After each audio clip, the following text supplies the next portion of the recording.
May hypothyroidism ka ba? Ako rin. May mga araw na kahit bagong gising, wala ka ng energy. Na parang bawat tingin sa timbangan, mas mabigat ka kaysa dati. Na kahit mainit ang panahon, giniginaw ka pa rin. No, let's play. Mamaya na anak ha. Sorry, pagod lang talaga si Mami. Dok, ba't palagi akong pagod at inaantok?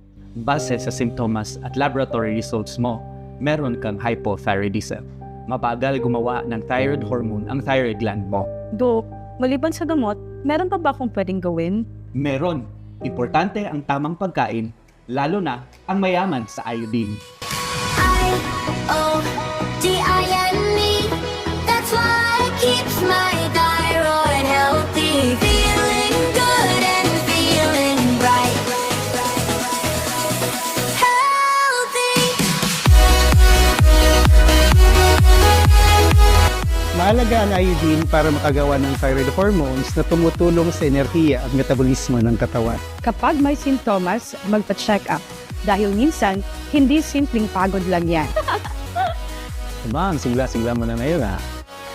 Inaalagaan ko na kasi yung thyroid ko. Para sa mas masigla at mas healthy na buhay, simulan sa Healthy Thyroid. Healthy Pilipinas.